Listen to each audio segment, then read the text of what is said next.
Hello everyone, welcome to another episode of BrainScratch. I'm your host, John Lorden, and before we get started today, I have to thank the many of you that submitted this case idea, but in particular, the last person that kind of nudged me over the edge was Afterlife Agent. So thank you so much for this case. It's pretty interesting. I know sometimes I'll kind of tell you guys what it's like when I'm gearing up for these episodes. This one, I wasn't really sure I was going to be able to do an episode on because the story is kind of short and the facts that are known about it are just repeated time and time again on several different websites. But I do believe I found a source that has much more detail, and it's pretty interesting to think of this source as being more credible than the story that is kind of more popular.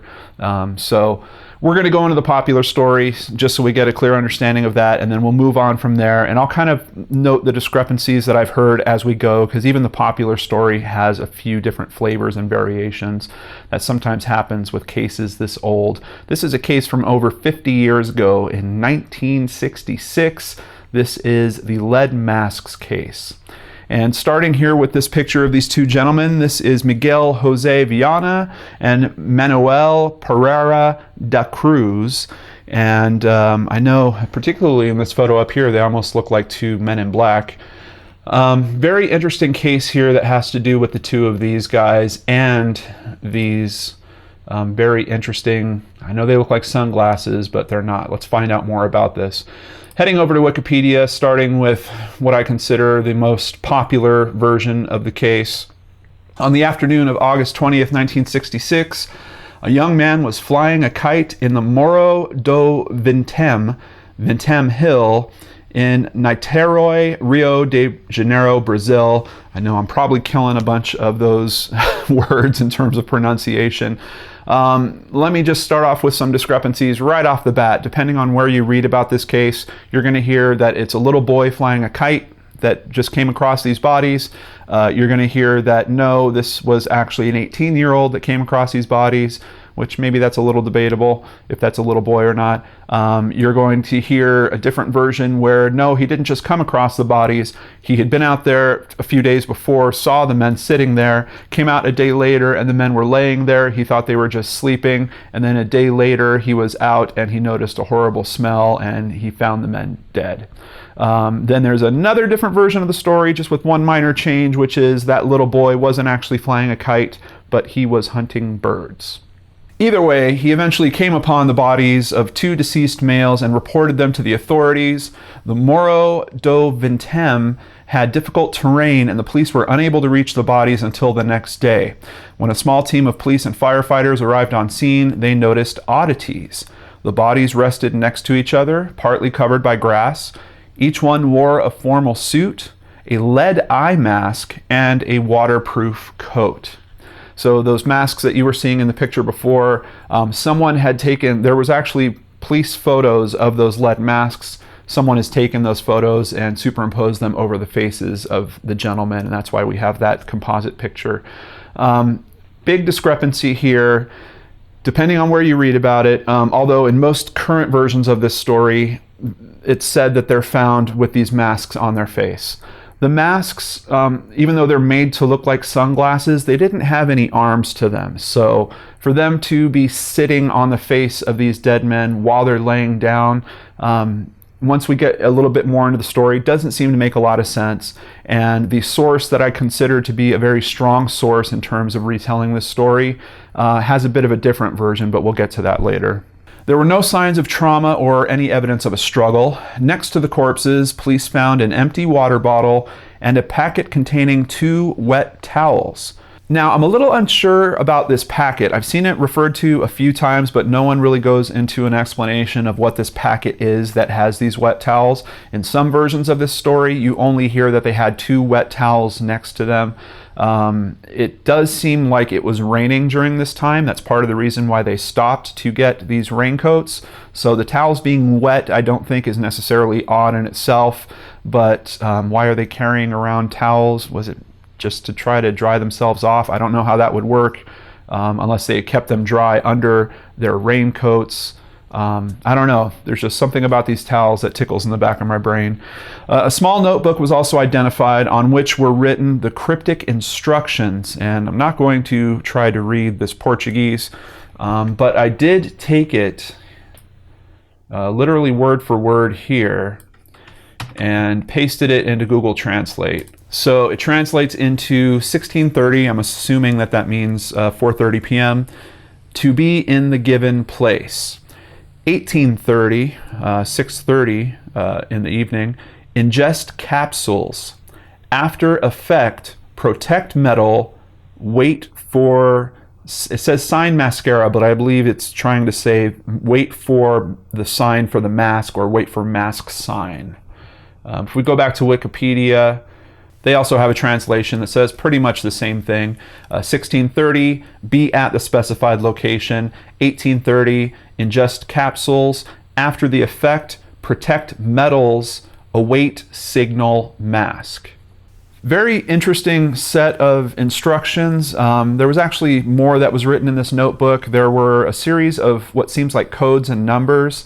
These men were either they were electrical engineers, which depends on what version of the story you read, or they were just electrical enthusiasts. But they had told their families, these were both guys that had families, they told their families before they left that they had to get some supplies. So I don't know. Once again, the story's all over the place. Depending on what you read, either some electrical supplies are found with them or no electrical supplies are found with them. But they did seem to be, at least, if nothing else, they were hobbyists with electronics. So some of the codes that were in this notebook did pertain, according to certain sources, to part numbers for certain electronic items. It's hard to tell. There's another article that was written over at Skeptoid about it. He tried to look into it a little bit, and there just doesn't seem to be an original source of photos or anything for what those codes were. But he did also find another author that said that he had looked into it further, and he did verify that those codes were indeed part numbers for electronics parts. So I don't think that is necessarily part of the mystery, though them either being employed in electronics repairs or being enthusiasts of electronics might have something to do with what happened to them. The two men were identified as Manuel Pereira da Cruz and Miguel Jose Viana, two electronic technicians from Campos dos Goitacazes, a town several kilometers to the northeast of Rio de Janeiro. Following an investigation, police reconstructed a plausible narrative of the last days of the men. On August 17th, Cruz and Viana left Campos dos Goitacazes with the stated intent that they needed to purchase some materials for work. The two men then boarded a bus to Niteroi and arrived at 2:30 p.m. Evidence shows that the waterproof coats were purchased at a shop there and one bottle of water from a bar. Upon being interviewed, the waitress from the bar described Miguel as, quote, very nervous, and noticed he frequently checked his watch. That is the last time they were known to have been seen alive. It is presumed they went directly from the bar to the spot at which they were discovered. If they are ingesting pills, for them to stop somewhere and to buy a bottle of water certainly makes some sense. I'm kind of curious why they didn't actually buy more than just a bottle of water. According to those directions, they're going to be at this location for a few hours. So it seems like they're taking only a bottle of water so that they can ingest the pills. They're going to be sitting there for a couple hours. I mean, wouldn't you want to take something else with you? I'm really not sure. There's another interesting tidbit about the bottle of water in that they kept the receipt for it. Back then, bottles, of course, weren't plastic.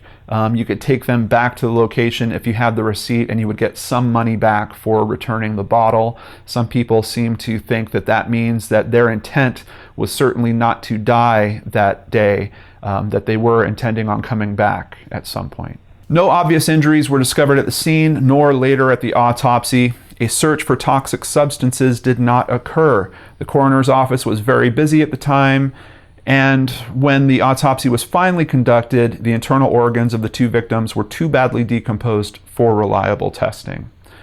This is probably the biggest injustice to this whole story. If they would have done some toxicology testing here, I think I don't know if this would have even hit the kind of urban legend that it has become. We have no idea what these pills might have been that the men took. There was nothing found with them. There was no bottle found with them. There was no other pills found with them. According to the source we're going to get to later, this might not be the only time they ingested these pills. So that's another little interesting twist in this.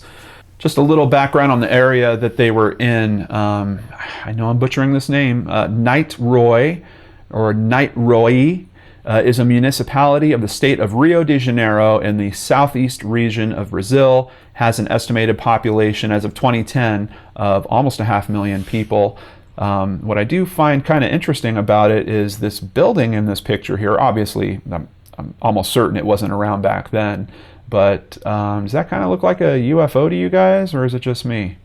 Very interesting considering the UFO angle that we will come into with this story. And the word Niteroi comes from the Tupi language and means water that hides. Now moving on to thelineup.com, who wrote a pretty good article, once again kind of echoing the popular version of this story. We get to see a photo here of the scene where the men have been found. We can see authorities here getting, it looks like a box ready to move them out in. And here we get an interesting theory on the case. Investigations performed by journalists, both professional and amateur, revealed that the men might have been members of a scientific spiritualists collective. The paranormal group was apparently popular among local electronic technicians. One account suggested that another technician had died some 4 years earlier atop a different hill under similar circumstances. He too was found wearing a lead mask. Of course, with how old this case is, it's very hard to track down more information to support that, though the source that I keep referring to that seems to have the best version of this story did also note this other occurrence of another person being found on a hill dead with a lead mask. Other sources said that the spiritualist community would ingest psychedelic drugs to aid in their communication attempts. This has led many to conclude that the two men who died on Vintém Hill perished from accidental drug overdoses. Adding fuel to the fire of speculation, local newspapers ran stories a few days after the bodies were found, in which a resident claimed to see a, quote, round orange UFO hovering over the hill on the same night that the men had been there. Moving on to skeptoid.com, we get a little more detail here that might open us up to a different theory. The men are believed to have had enough cash on them to buy a cheap used car, around 3 million cruzeiros. And when their bodies were eventually found, most of the money was unaccounted for, as they only had a small amount left on them. From other sources I've seen, that amount was somewhere around 250,000 cruzeiros. I hope I'm saying that properly. And I guess it's really hard because I looked myself for conversion information for how much that would be, particularly in today's money. It's really hard to determine that. But for an example, the two raincoats that they had purchased cost them over 9,000 of these cruzeiro dollars.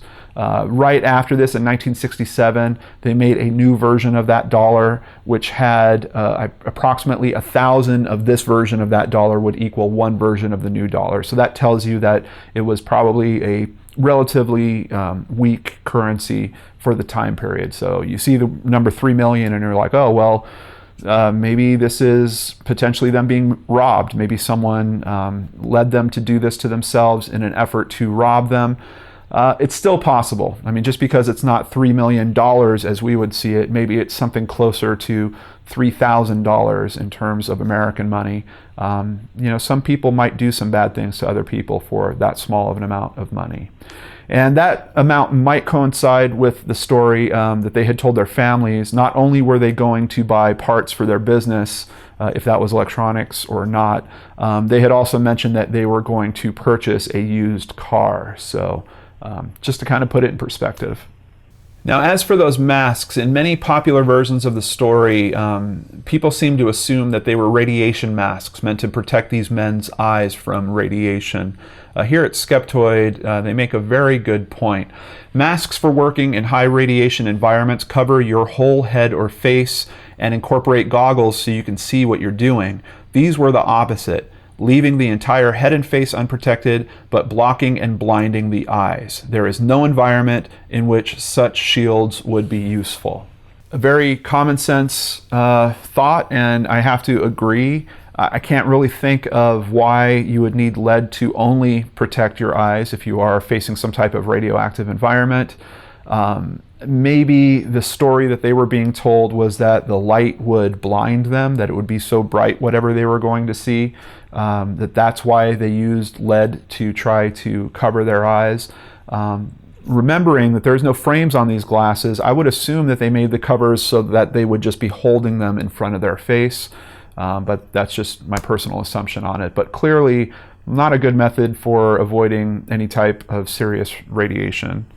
Moving over to weekandweird.com, here we see a photograph of the original police photo of the lead masks, and you can see they're cut very crudely. It was noted that the materials to make these was found in one of the men's home. This article also highlights another interesting point. Author Jacques Vallée, who profiled this case in his book Confrontations, wrote that even years later, grass refused to grow at the location where the bodies were discovered. If I remember right, in the Travis Walton case, we also heard some information like that. He went back and kind of found the location, and it seemed like, if I remember right, it was either one direction or the other. Either the trees weren't growing properly or they were growing too fast.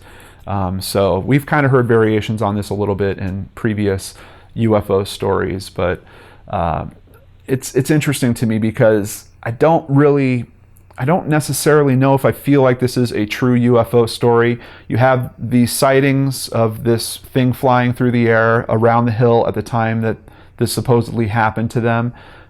Those are very loose things. There is no strong correlation of someone that witnessed, oh, these two guys, one of the orbs flew directly down to them and then they fell to the ground and they didn't get up. We don't have anything near that solid. So I see how UFO enthusiasts picked up on this story and ran with it, but if we kind of move back from that a little bit, we're looking at what appears to me to be potentially a homicide. I don't know if the scene was ever processed. I don't know if they looked for evidence of someone else being there with them or someone that might have went there after the guys had died and maybe taken things from their body, for example, the money that's missing. So it's really tough to look at this case and to try to keep it.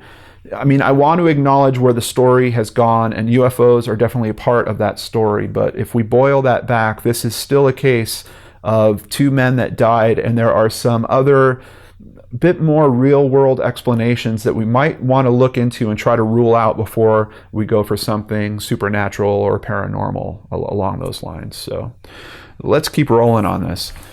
Here's another kind of brief retelling of the story, but has a few different points that we haven't quite hit on yet. On August 17th, 1966, two electronic repairmen, so this is now calling them repairmen. I have seen another article that referred to them almost as television repairmen. They set out on a bus trip at 9 a.m. with 3 million cruzeiros in their pocket. They stated that they were on a trip to buy a used car and supplies for their repair business. They arrived at their destination at 2 p.m., purchased a pair of identical raincoats, and then stopped at a nearby bar to get a bottle of water. 3 days later, they were found dead on a nearby hilltop with crudely cut lead masks laying next to their bodies. So here we have someone acknowledging that the masks were actually laying next to their bodies. Who or what killed them, no one knows for sure, and in 50 years, no one has gotten any closer to a definitive answer. Here's another interesting twist on it. 2 months before they died, according to tabloid reports from the day, Manuel and Miguel, along with a friend and fellow electronics technician named Elcio Gomez, built a device of some sort meant to facilitate communication with intelligent beings on Mars in Manuel's garden. The device exploded as soon as it was activated. what was going on among the electronics repair community in Brazil more than 50 years ago. It appears, based on police investigations after the deaths, that Miguel, Manuel, and Elcio Gomez were involved in a group of, quote, scientific spiritualists who believed they could communicate with beings from other worlds, as they attempted to do with the experiment in Manuel's garden. Police found scraps of lead and metal cutting tools in Manuel's home. They also found books on spiritualism, which referred to, quote, intense luminosity associated with contacting spirit beings, which the lead masks were evidently supposed to protect against. If they were a part of some type of organization like this where guys got together and they talked about doing things like this, is it possible that someone in that organization had tricked them into doing this to themselves, maybe in some effort to rob them? I think a few things that support that are, at least in one version of this story, the handwriting was checked and it belonged to neither of the two men. So it seems like someone else wrote that. Even if that aspect isn't true for some reason, which wouldn't be hard to believe in this case because there's so many conflicting statements, it's still very clear that someone else had given them direction. Someone else was telling them, you have to be at this specific place at this specific time. At this time, you take these pills, you wait. What I do find interesting about that message, let's jump back to the message again. After effect, protect metal. And the way that it was translated on Wikipedia, after the effect, protect metals, await signal mask. I believe that that is a separate statement, await signal mask. And I think it's trying to say, wait for the signal for you to put on the masks. But this middle section, after the effect, protect metals. If you were going to rob somebody like this, maybe you could tell them a story of, hey, I know how to contact these spiritual beings or these Martians, and here's how you do it. You have to take this pill. After you take the pill, you're going to start feeling the effects. When that happens, this spaceship is going to be getting ready to come down to you. So to make the Martians happy, what you should do is take a bunch of gold and silver. Get all the gold and silver together that you can get. Now the thing is, when the ship comes down, gold and silver kind of messes with that ship's engines. So be sure to protect those metals. Take a couple of towels with you, maybe 2 towels in a packet. I don't know what the heck the packet's made out of. And wrap the metals with those 2 towels. That should be enough. Oh, and by the way, yeah, there's going to be some radiation, so make a radiation mask and cover your eyes with it. There's something about that middle statement that is really bothering me, and the fact that these 2 towels are found that are kind of somewhat hard to explain to me. I don't know. When I go out in the rain, I don't carry towels with me. I don't quite get that. I think the towels might be connected to that middle part of the message. Now, if you are the person that is looking to commit this crime against these guys, talking them into poisoning themselves, you wait for them to expire, you go to the scene, and that way you're not going to have to search. You're going to know, well, I told them to put all of the silver and gold into the towels. You walk up on the bodies, there are the towels laying next to them, you open the towels up, you take everything out of them, leave the towels behind. On top of that, maybe at that point you go through their pockets, see if they have money, you find a good amount of money and take it. I'm not sure why some money was left behind, as we're going to see in the last source that we're going to hit on this, unless they wanted to throw off police from the thought that this was truly a robbery. I mean, if the men were found with absolutely no money, and we know that they were buying things right before that, that might kind of throw the police into a different direction. So maybe a small amount of money was left there on purpose. I don't know. That's just kind of my theory. If you were going to be someone to try to manipulate these guys into doing this specifically so that you could rob them. So what is this amazing source that I keep talking about and teasing you guys about, but we haven't got to yet? Well, it's the Flying Saucer Review from March-April of 1967. And as you can see here on their cover, it looks like they have a picture of a hubcap flying through the air, calling that a UFO photo. I got to tell you guys, I was absolutely blown away. If you are even in the slightest bit interested in this case, be sure to check out this link in the description box below. And you might not only want to read through the actual article that pertains to this case, but read the rest of this magazine as well. It's really interesting just to see kind of what ufologists were like back then. And it's pretty strikingly similar to a lot of the stuff that we're still hearing about now. One big thing that really, really blew me away is, in particular for the article about this case, it is amazingly well written. It is like mind-blowingly well written. I was reading it going, what the heck has happened to journalism? And I know I've gotten on this soapbox enough with you guys, but I just have to point out, this is a UFO magazine, and the style in which it was written, the way they present their information, the way they cite sources, and the way they separate their own opinion from it all is amazing and would kick the butt of most modern publications that we have nowadays. It's mind-blowing to me that there is actual journalism happening in a UFO magazine from the mid-1960s. So let's dive in and let's take a look at this article. I love that this PDF is the full one. There's another PDF that's only the article in particular, but this PDF that I'm linking to down below is the full publication, so you can really get a sense of everything that was written about at this time back then. We're going to jump down to page, I think for the PDF it is page 12. Yeah, according to the PDF, it's page 12. The page numbers that are actually on the page, it starts at page 11. So they're including the cover page. And I just want to say, I just want to give a big credit to the author of this piece, Charles Bowen. The way that I look at this case, this piece is probably the best source of information you're going to find on this case. And it was really, you could tell this guy did a lot of work on this. So, how did the men with the lead masks die? The article starts talking about an explosion that happened June 13th, 1966. And it got a lot of people that were local freaked out. They saw the big explosion. Some people said that they saw a disc that flew from that explosion and wound up landing in the ocean. And then the article points out that men present at that explosion were indeed the two men we're talking about, Miguel Jose Viana and Manuel Pereira de Cruz. It then goes on to talk about how the press reported on that event, kind of talked about what the public was saying, and then it clammed up. And people were wondering, was it because this was a genuine UFO case? Death visits a hilltop. Here we learned that the two men indeed were both married and had young families. They were highly regarded in the city of Campos where they lived.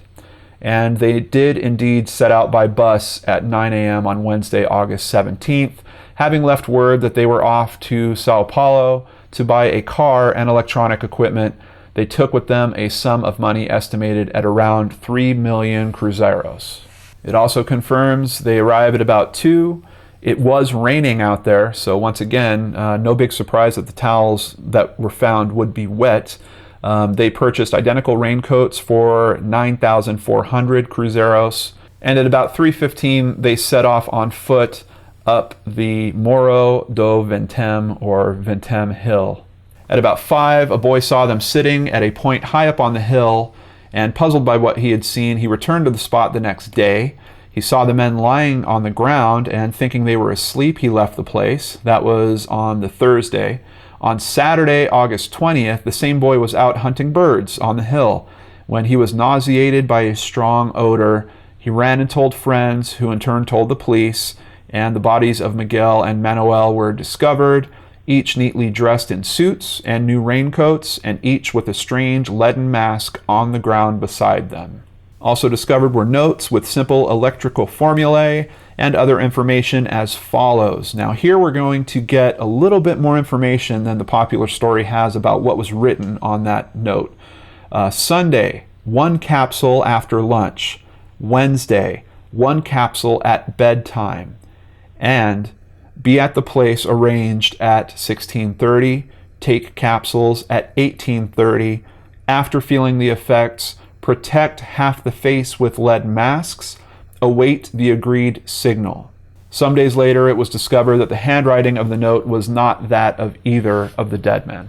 Much more detail here and different detail. This doesn't note the section about protecting the metals, but it does indeed talk about, now that's interesting. I wonder if there's a translation issue happening here. They're saying it means use the lead to protect your face. So maybe protecting the metals is a mistranslation of that same concept. Use the lead to protect yourselves.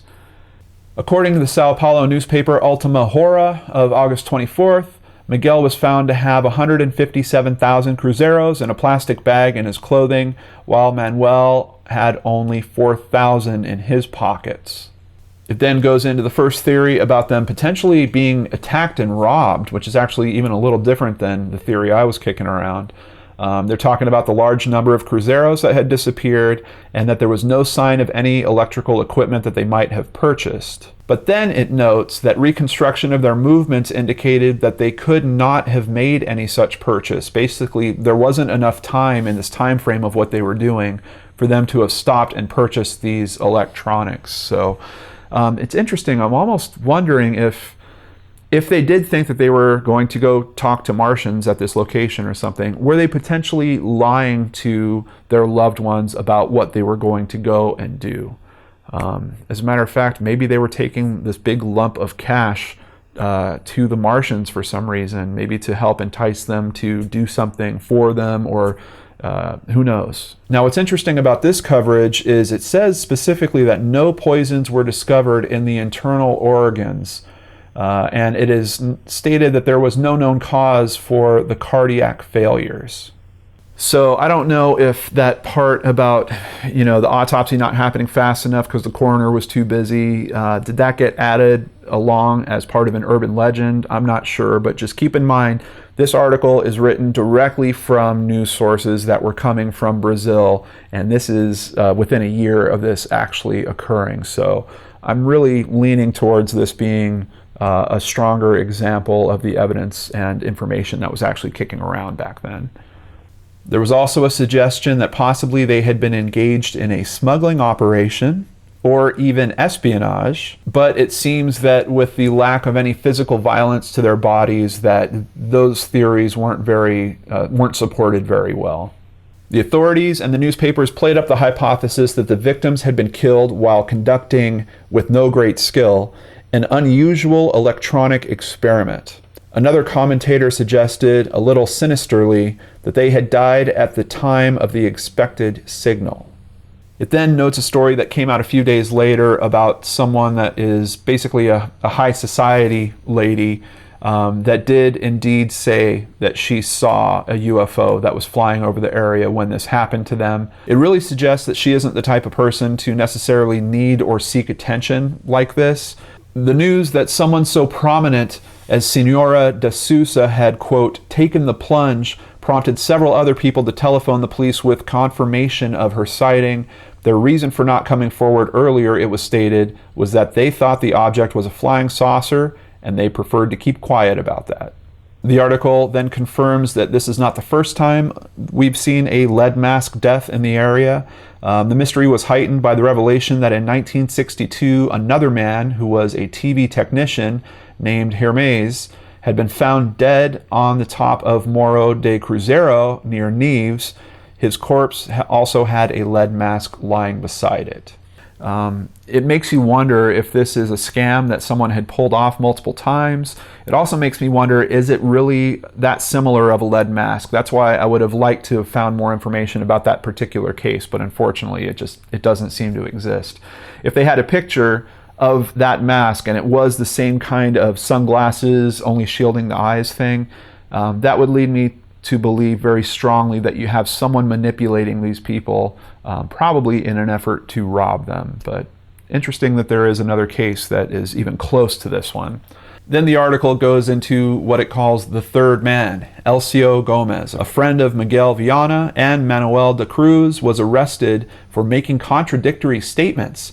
In the Jornal do Brasil of August 27th, it was reported that Dona Nelly Pereira de Cruz, Manuel's widow, had stated that she had been present when there was a quarrel between her husband and Elcio Gomez, described as an assistant of the dead man, Once Gomez was under examination, there were many more statements. We learned that Miguel and Manuel, like Gomez, were scientific spiritualists, that in common with many other Brazilians, they regularly attended seances, that they were members of a secret society with unknown aims, but apparently devoted to spiritism.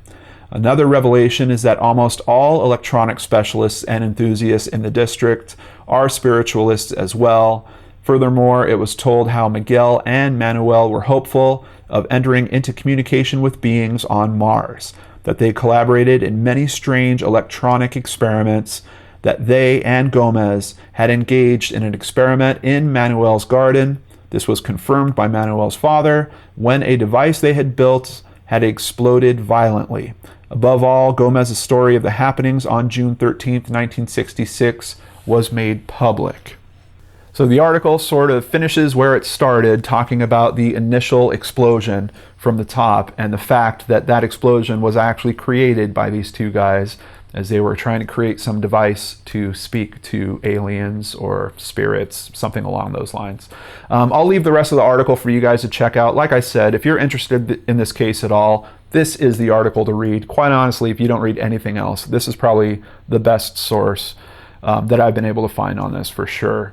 And it's interesting to see that some of the other articles I read, some of the current blogs and stuff that I read about this, cite pieces of this, but then forget other parts of it. So it's very confusing to me when I'm reading these things and I'm like, wait, you're contradicting that same article, but then you're using a piece from it later. But that's just kind of the way these urban legends seem to go.